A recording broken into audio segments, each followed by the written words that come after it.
ada di mana? Kagak ada, saudara.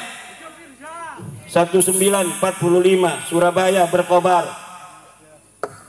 Di Ampel itu banyak itu Belawi. Apa ada satupun yang kemudian terdeteksi bahwa dari ribuan mayat-mayat putra-putri Surabaya, putra-putri Blitar, Tulung Agung itu, Kediri, Tuban, apa di situ ada yang mukanya mirip India? Kagak ada. Yang ada putra-putri Surabaya yang meregang nyawa demi bangsa dan negaranya. Yang ada adalah putra-putri Banyuwangi, Bojonegoro, Tulung Agung, Blitar, Kediri, dan lain sebagainya di Jawa Timur. Dan ada satu putra dari Cirebon yang pasukan santri, karena waktu perang itu saudara, waktu di Surabaya itu berbagai macam pasukan nasional, pasukan pemuda Hindu, pasukan pemuda Buddha, pasukan Kristen, pasukan santri Nahdlatul Ulama dipimpin oleh siapa panglima perangnya?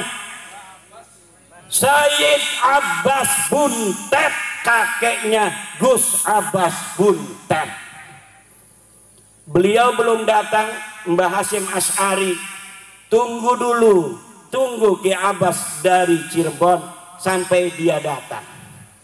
Apakah itu Sayyid Abbas Buntet itu hanya dari obrolan para kiai, para ulama kepada santri, kemudian diberikan ceritanya sampai kita hari ini? Tidak, saudara. Perjuangan Ki Abbas Buntet ditulis di majalah The New York Times dari Amerika, ditulis di koran-koran Belanda, koran-koran Inggris, semua datanya lengkap. Tidak boleh seorang pahlawan kemudian dia dijadikan pahlawan sebagai pahlawan nasional, pahlawan kemerdekaan tanpa ada data satupun yang bisa dipertanggungjawabkan. Tidak boleh pahlawan nasional diangkat hanya karena anaknya jadi menteri sosial. Tidak bisa. Setuju? Putra-putri Blitar tanggung jawab. Saya udah pakai keris begini. Kerisnya ada ininya, ya bukan sembarangan ini keris, ada ininya. Ini ada ceritanya, saudara. Cerita leluhur-leluhur kita masa lalu. Ketika masih masa kerajaan, menyebarkan Islam masing-masing. Joko Tingkir menyebarkan Islam. Raden Patah menyebarkan Islam dengan anaknya Trenggono. Di sana Sunan Gunung Jati menyebarkan. Kemudian ada kerajaan-kerajaan, kadang-kadang politiknya berseberangan. Aryo Penangsang, Pangeran Hadiri, sama-sama tujuannya, kadang-kadang ada salah paham. Karena apa? Beda kerajaan, betul? Maka sekarang ini sudah Indonesia kita nyaman, tentrem, betul? Jangan sampai berbalik lagi pada masa-masa zaman dahulu kala jadi kerajaan-kerajaan. Nanti saya datang ini, pangeran dari Banten, pangeran Pasuruan, pangeran dari mana dia itu? Surabaya ya? Nanti kalau ke Blitar disangkain orang asing pakai visa. Betul apa tidak? Kalau kita bisa dipecah belah, misalnya nih orang musuh, Blitar kerajaan sendiri. Kayak di Eropa itu tidak terlalu besar, tapi negaranya banyak, kecil-kecil tapi banyak. Naik kereta aja kita sudah melewati negara lain. Tapi harus pakai visa. Jangan sampai di Indonesia seperti itu. Setuju? Siap kita jaga Indonesia selama-lamanya. Kalau siap, kita sebagai mayoritas harus siap melindungi minoritas. Kita sayangi yang beragama-agama lain. Hidayah itu datangnya dari Allah Subhanahu wa ta'ala. Kita tampilkan Islam yang santun, Islam yang sejuk, Islam yang menjadi rahmat bagi semua alam. Betul? Coba lihat di negara lain, sudah perang bos, umat Islam dijadikan budak oleh orang-orang yang mengaku keturunan Nabi, tapi dia diam. Assalamualaikum warahmatullahi wabarakatuh. Waalaikumsalam warahmatullahi. Alhamdulillah, salatan wa salaman ala rasulillah, amma ba'du. Faya ashabul fadail hadaratil mukarramin, para alim, para ulama, para kesepuhan, wabil khusus al-mukarram al-musharraf Sayyid Zulfikar Asy-Syaibani mata'anallah bi thali hayatih, Yai Saifuddin Zuhri, Yai Ismail, Yai Badru, Ketua PWILS DPW Jawa Timur Kiai Haji Syekhur Rijal, Ketua DPD PWILS Kabupaten Blitar Yai Khairul Al-Hafidh Al-Hamil, para panitia, wabil khusus Ketua Ki Ahmad, Panglima Laskar Sabilillah Kabupaten Blitar, para sahabat-sahabat yang telah dilantik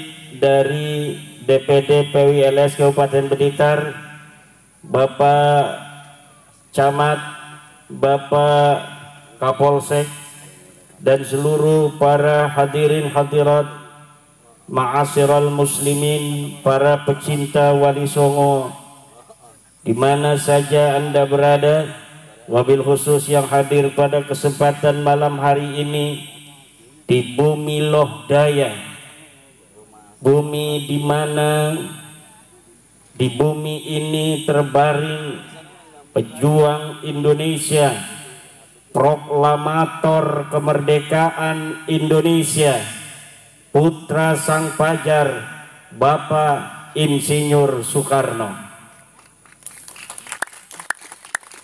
Malam hari ini pengajian juga dalam rangka memperingati Hari Kebangkitan Nasional. Hari Kebangkitan Nasional diperingati tanggal 20 Mei. Pada hari itu, pada tahun 1908 terbentuklah Budi Utomo. Sebelumnya terbentuk Syarikat Islam pada 1905. Kemudian terbentuk Budi Utomo 1908. Kemudian terbentuk pula Muhammadiyah 1912. Kemudian terbentuk Nahdlatul Ulama 1926 dalam rangka menyongsong kemerdekaan 1945. Tidak ujuk-ujuk 1945 lahir, kecuali sebelumnya ada kebangkitan nasional, kebangkitan dari seluruh putra-putri Indonesia. Apa itu kebangkitan nasional? Adalah kesadaran bahwa hari ini kita dijajah, kesadaran bahwa masa lalu kita adalah bangsa besar, kesadaran leluhur kita adalah para raja-raja agung, kesadaran bahwa Nusantara adalah peradaban tua di dunia, kemudian dikikis habis oleh para penjajah, kemudian menjadi jajahan puluhan tahun bahkan ratusan. 1901 lahirlah putra sang fajar Insinyur Soekarno di Surabaya, yang kemudian pada tahun 1905 terbentuk Syarikat Islam, kemudian Budi Utomo. Di situ kebangkitan nasional artinya adalah kesadaran bahwa kita bangsa besar yang kalau kita melawan dan kalau kita sadar hari ini kita dijajah, maka kita akan bisa mengalahkan musuh, bahkan mengusirnya dengan kehinaan. Kenapa hari ini kita tidak bisa untuk berdiri tegak sebagai bangsa besar, bangsa yang memiliki sejarah di masa lalu, bangsa yang telah menjadi sebuah bangsa yang telah menghiasi peradaban dunia dengan Gunung Padang, dengan Borobudur, dengan Prambanan, dengan kerajaan besar Majapahit yang menguasai seluruh Asia Tenggara, dengan Mataram, dengan Demak, dengan Banten, dengan seluruh kerajaan-kerajaan besar di tanah Aceh, di tanah Kalimantan, di tanah Sulawesi, di tanah Maluku, di tanah Papua, di tanah Nusa Tenggara, di tanah Bali, di tanah Madura. Semua putra-putra wayah, putra-putra agung Nusantara lahir sebelum kita dijajah. Kita bangsa besar yang Portugis sangat takut kalau menghadapi bangsa Nusantara.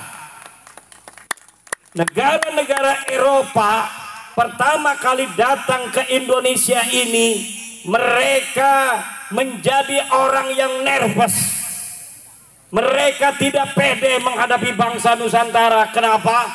Karena bangsa Nusantara ini bangsa yang telah mendapatkan anugerah, diberikan kecerdasan otak. Industri perkapalan kita lebih hebat pada abad ke-15 daripada Eropa. Kapal-kapal Jepara, kapal-kapal Demak, kapal-kapal Banten itu lebih besar daripada kapal-kapal Portugis. Kemudian mereka datang ingin berteman, mereka datang dengan sopan santun. Lama-lama mereka menguasai perdagangan, lama-lama mereka menguasai pelabuhan, lama-lama mereka menjalin kerjasama dengan londo-londo ireng, dengan pengkhianat-pengkhianat bangsa. Akhirnya pengkhianat-pengkhianat bangsa itu yang juga bangsa kita, sebagian mungkin turunan zaman dulunya dia bukan orang Indonesia, itu pengkhianat-pengkhianat. Akhirnya mereka bekerja sama dengan Portugis, bekerja sama dengan Belanda, mengajak kibin-kibin Belanda, mengajak kibin-kibin Portugis untuk membangun kekuatan ekonomi di Indonesia yang dulu bernama Nusantara. Kemudian terpecah belahlah bangsa Indonesia.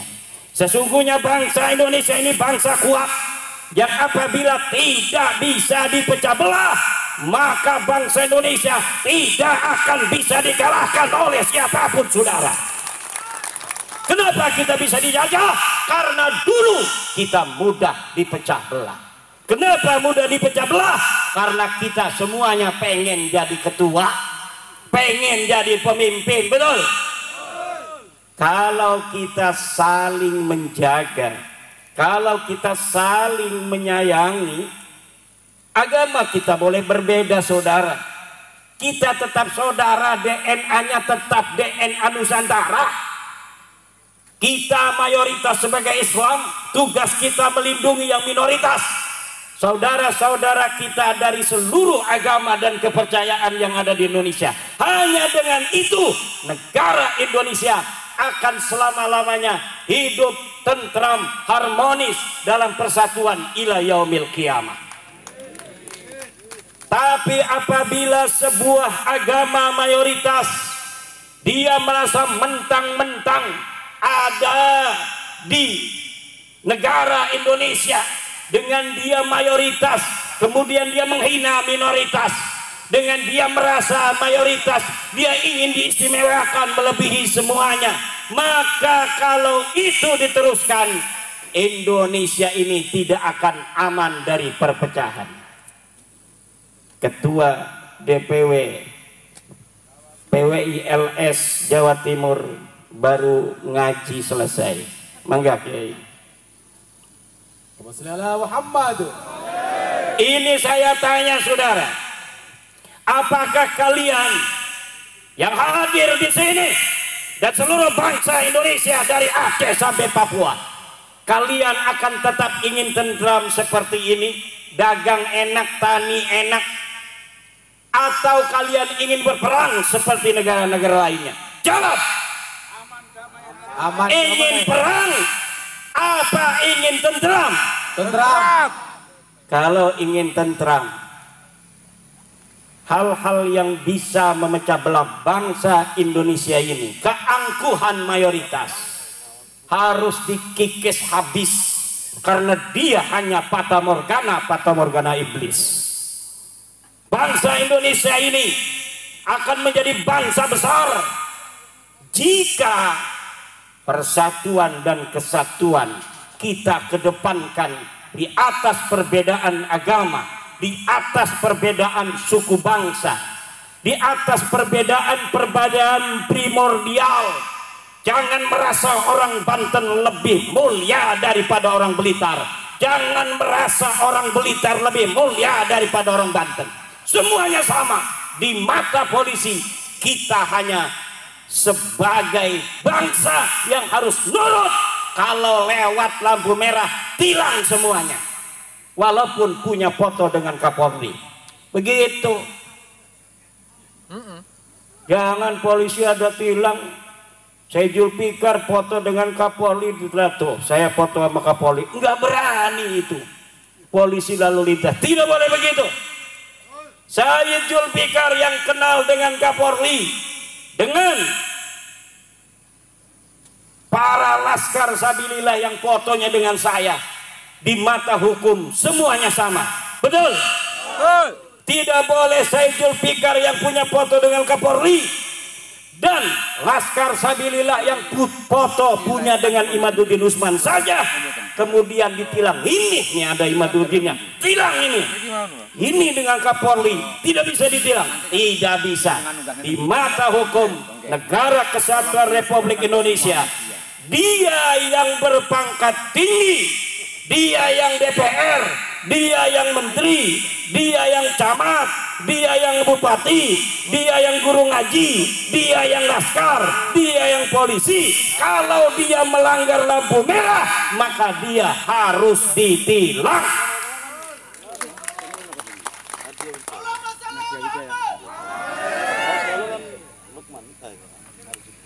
Tidak boleh hukum tajam ke atas, tumpul ke bawah. Salah nggak? Salah. Kebaliknya, tumpul ke atas, tajam ke bawah. Tidak boleh di negara Indonesia ini, betul. Dan Indonesia telah membuktikannya, saudara. Berapa menteri yang ditangkap oleh KPK, betul. Berapa pejabat yang telah ditangkap oleh polisi, betul. Maka kita harus percaya pada penegak hukum kita. Kalau kita berbangsa dan bernegara, aturannya kita harus percaya pada penegak hukum. Kalau kita masyarakat sipil, harus husnuzon terhadap pemerintah, betul. Kalau kita sebagai orang-orang hukum, orang-orang yang berstatus warga negara Indonesia, ya harus patuh terhadap undang-undang negara Indonesia. Jangan udah diputuskan pengadilan kita tidak percaya, sudah ingkrah sampai ke Mahkamah Agung, dia tidak percaya terhadap hukum kita. Ditangkap sama polisi malah melawan. Kamu kenapa pakai peci haji? Kenapa nggak pakai helm? Peci haji saya ini, kalau peci haji saya ini, kalau saya jatuh dia tidak pecah Pak Polisi. Kalau helm dia pecah, tetap itu tidak SNI, itu yang namanya peci haji walaupun sakti, dia sudah dikasih hijab nasor, tetap dia tidak SNI. Kalau dia pakai motor harus ditangkap Pak Polisi, walaupun dia pakai peci haji, sorban, ngomong saya ketua DPD PWI Kabupaten Blitar, tangkap aja kalau dia nggak pakai helm. Saya yang perintahkan, wakil ketua umum DPP PWI pusat, Kalau ada laskar pakai motor tidak pakai helm, tangkap Pak Polisi. Setuju? Setuju. Kalau laskar aja ditangkap, apalagi kibin. Yang memasukin kuburan, apalagi yang menjaga. Nusantara aja para laskar sabilillah yang mengembalikan harkat martabat bangsa Indonesia. Kalau dia tidak pakai helm, maka tetap harus ditangkap. Betul? Betul. Apalagi kibin kuburan, nggak ada orangnya dibikin kuburan. Betul? Katanya Habib Ahmad Al-Habsyi wafat 1700. Padahal kagak ada sejarahnya, kagak ada orangnya. Apabila ada yang begitu, hancurin apa biarin? Hancurin apa biarin? Hancurin. Tadi Sayyid Zulfikar Asy-Syaibani mengatakan salah satu cara para musuh-musuh suatu bangsa ingin menghancurkan bangsa itu adalah rubah sejarahnya, lalu kaburkan sejarahnya. Orang-orang yang berjuang di bangsa itu kemudian dianggap sebagai pecundang pada masa perjuangan, kemudian dianggap sebagai pahlawan. Ini melongok kenapa? Apakah betul ini telah terjadi di negara kita? Betul apa tidak? Kalau begitu, siapkah kita berjuang menjaga marwah leluhur kita? Siap. Menjaga setiap jengkal tanah Indonesia ini? Siap. Siapkah saudara-saudara Laskar Sabilillah bantu Prabowo, bantu Gibran untuk menjaga bangsa dan negara Indonesia ini? Siap. Siapkah kalian kalau negara kekurangan tentara, kemudian kalian dijadikan tentara paling depan, ditembak paling dahulu kalah? Siap.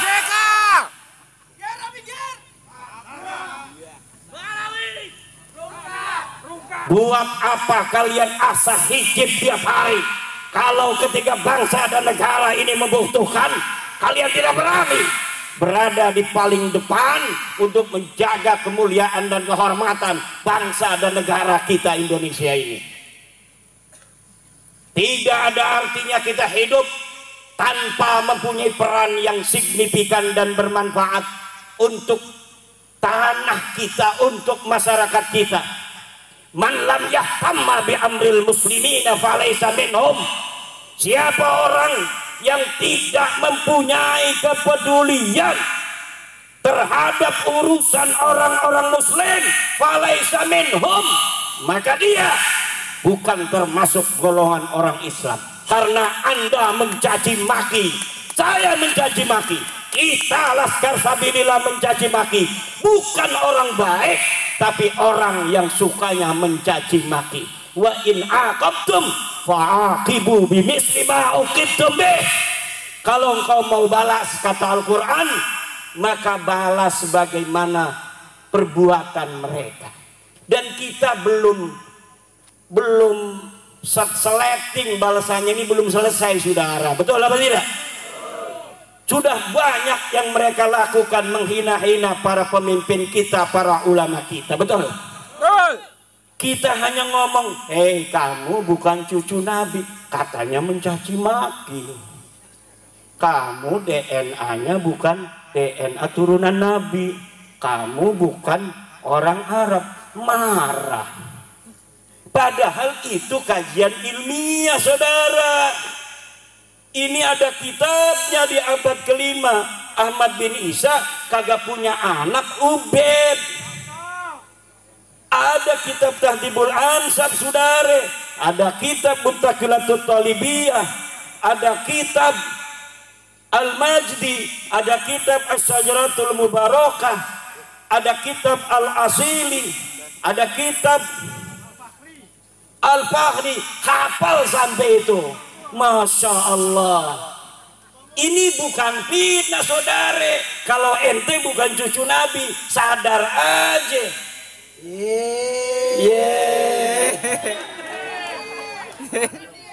Kita kalau ngomong ini nggak ada datanya, nggak biasa turunan Wali Songo bangsa Indonesia berbohong saudara, nggak biasa.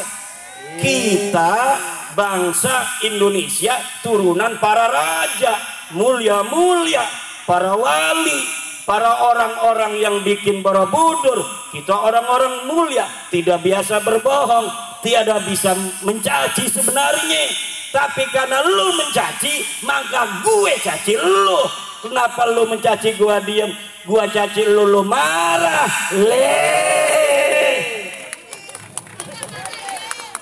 Gimana urusannya ini? Ngajak-ngajak perang sama cucu panglima perang. Aneh apa kagak? Ngajak perang sama cucu pahlawan nasional panglima perang. Aneh apa kagak? Aneh apa kagak? Aneh. Yang nantang perang cucu panglima perang? Bukan. Apa diamannya dulu panglima perang? Nggak ada sejarahnya. Apa dia itu di sana itu pernah keluarganya berperang mempertahankan negara? Tidak ada. Sudah saya teliti, mereka, keluarga mereka tidak pernah sekalipun turun di medan perang. Ketika Al-Qatiri di Yaman berperang dengan Al-Quaiti, mereka ngilang. Ketika merdeka Indonesia, setelah sebelumnya kita bangkit sebagai bangsa Indonesia, mempunyai kesadaran bahwa kita sedang dijajah, lahir Budi Utomo, lahir Sarekat Islam, lahir Muhammadiyah, lahir Nahdlatul Ulama, Sumpah Pemuda 1928. Kita sebagai bangsa Indonesia bersatu, satu bangsa, bangsa Indonesia, satu bahasa, bahasa Indonesia, satu negara, negara Indonesia. Elu ada di mana? Elu ada di mana? Kagak ada saudara. 1945 Surabaya berkobar. Di Ampel itu banyak itu Belawi. Apa ada satupun yang kemudian terdeteksi bahwa dari ribuan mayat-mayat putra-putri Surabaya, putra-putri Blitar, Tulung Agung itu, Kediri, Tuban, apa di situ ada yang mukanya mirip India? Kagak ada. Yang ada putra-putri Surabaya yang meregang nyawa demi bangsa dan negaranya. Yang ada adalah putra-putri Banyuwangi, Bojonegoro, Tulung Agung, Blitar, Kediri, dan lain sebagainya di Jawa Timur. Dan ada satu putra dari Cirebon yang pasukan santri, karena waktu perang itu saudara, waktu di Surabaya itu berbagai macam pasukan, pasukan nasional, pasukan pemuda, pasukan pemuda Hindu, pasukan pemuda Buddha, pasukan Kristen, pasukan santri. Pasukan santri Nahdlatul Ulama dipimpin oleh siapa panglima perangnya? Sayyid Abbas Buntet, kakeknya Gus Abbas Buntet. Beliau belum datang, Mbah Hasyim Asy'ari. Tunggu dulu, tunggu Ki Abbas dari Cirebon sampai dia datang. Apakah itu Sayyid Abbas Buntet itu hanya dari obrolan para kiai, para ulama kepada santri, kemudian diberikan ceritanya sampai kita hari ini? Tidak saudara. Perjuangan Ki Abbas Buntet ditulis di majalah The New York Times dari Amerika, ditulis di koran-koran Belanda, koran-koran Inggris, semua datanya lengkap. Tidak boleh seorang pahlawan kemudian dia dijadikan pahlawan sebagai pahlawan nasional, pahlawan kemerdekaan tanpa ada data satupun yang bisa dipertanggungjawabkan. Tidak boleh pahlawan nasional diangkat hanya karena anaknya jadi menteri sosial. Tidak bisa. Setuju? Putra putri Blitar tanggung jawab. Saya udah pakai keris begini. Kerisnya ada ininya, ya bukan sembarangan ini keris ada ininya. Ini ada ceritanya saudara.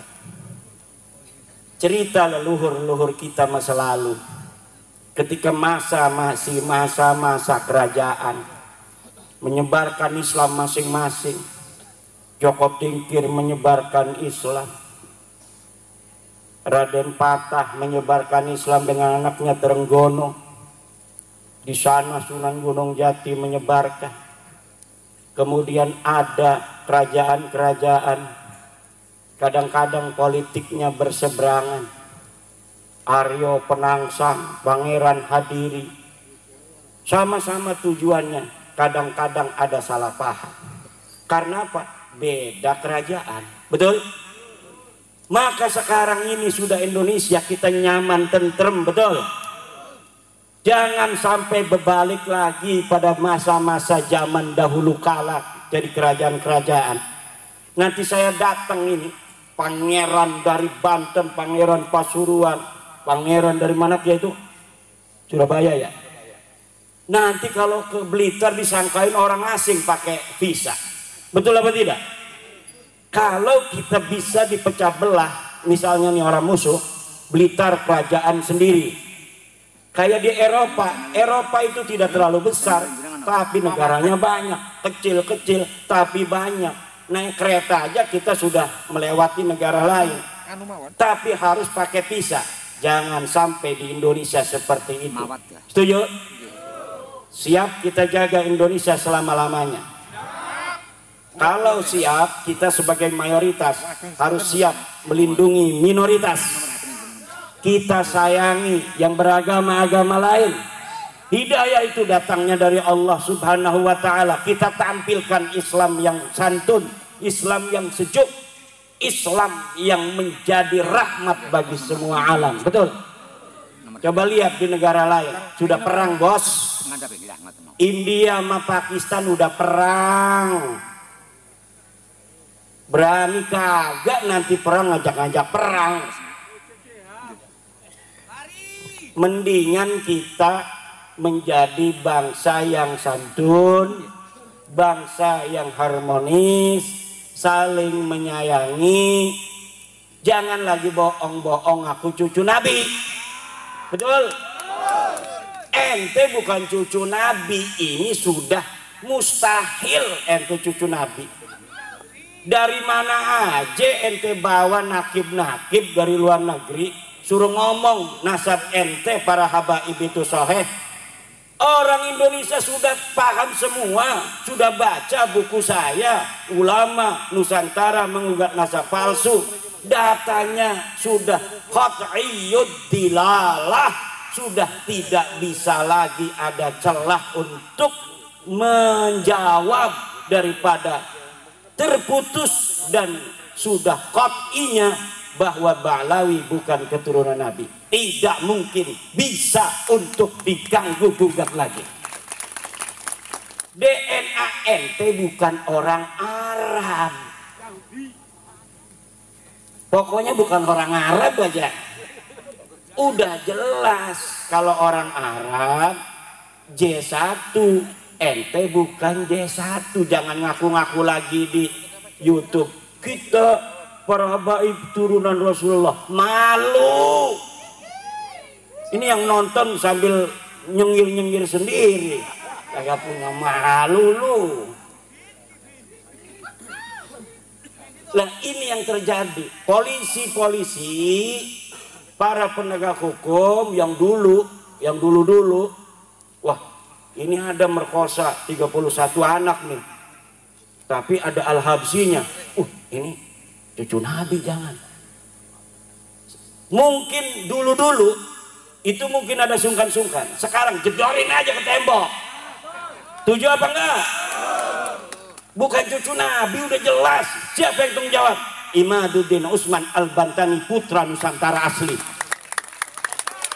yang akan bertanggung jawab di hadapan Allah Subhanahu wa taala bahwa habaib itu bukan keturunan baginda Nabi besar Muhammad sallallahu alaihi wasallam.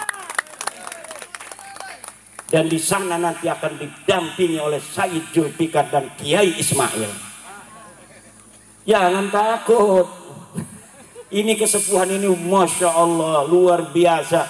Di mana saja kegiatan PWI, kalau beliau lagi ada waktu, beliau hadir sampai ke Kresek, kampung saya. Masya Allah. Ini namanya Sayyid Syarif Ismail, kesepuhan Nahdlatul Ulama di Surabaya. Ini Nahdlatul Ulama kita jaga, tapi Nahdlatul Ulamanya harus kembali ke ajaran Wali Songo. Betul? Bagaimana kembali ke ajaran Wali Songo? Yaitu menomorsatukan Nusantara di atas segalanya. Menomorsatukan Nusantara di atas segalanya. Semuanya yang harus dilakukan Nahdlatul Ulama adalah demi sebesar-besar tegaknya persatuan dan kemuliaan bangsa Indonesia. Jangan biarkan warga Nahdlatul Ulama dijadikan budak oleh bangsa lainnya. Jangan jadikan warga Nahdlatul Ulama seperti ayam yang dilemparkan ke mulut buaya. Kenal Kiai Syukron Makmun? Jawab yang keras. Kenal Kiai Syukron Makmun? Kata Kiai Syukron Makmun, kalau ada yang mengaku cucu Nabi, kita muliakan walaupun dia bohong. Kata Kiai Syukron Makmun, karena apa? Karena bohongnya itu urusan dia di hadapan Allah. Tapi dengan dia mengaku cucu Nabi, kemudian kita muliakan, niat kita memuliakan Nabi, kita tetap dapat pahala. Ini walaupun mungkin ada benarnya sedikit, walaupun ada benarnya sedikit, yang banyak itu salah dan pembodohan umat. Karena ini sama saja melemparkan ayam di mulut buaya yang sedang menganga. Betul apa tidak? Udah tahu buaya dilemparin ayam, dimakan. Ini kalau misalnya warga-warga umat Islam, kiainya ngomong begitu, nanti umatnya ini jadi salah tingkah, bahkan salah kaprah. Kalau dia bisa masih memilah, tapi kalau umat kalau sudah dengar begitu, kalau dia mungkin saja tidak akan didawir, tapi kalau di bawah mereka berani mendawir. Betul apa tidak? Kenapa? Karena kata-kata menghormati bagi mereka artinya dawir. Kata-kata menghormati bagi mereka adalah budak. Dan kita bukan budak, kita turunan raja. Ente turunan siapa? Turunan saya, leluhur saya adalah Raden Wijaya, penguasa dari Majapahit. Ente turunan siapa? Ane turunan Prabu Siliwangi. Ada batunya, batu tulis, jelas sanadnya, jelas dalilnya, jelas datanya. Ente turunan siapa? Pak Ki Mukodam. Mana datanya Pak Ki Mukodam pernah dilahirkan di atas dunia? Kagak ada. Tapi wajib dihusnudon. Nggak mau kita. Nggak ada datanya, kita wajib husnudon. Kita bangsa Indonesia, bangsa besar, kebangkitan nasional 20 Mei, jaga seluruh bangsa Indonesia. Kita jaga pemimpin-pemimpin kita. Tidak boleh lagi hari ini sampai masa depan ada orang bukan putra Nusantara berani mencaci maki presiden dan wakil presiden kita. Setuju? Karena apa?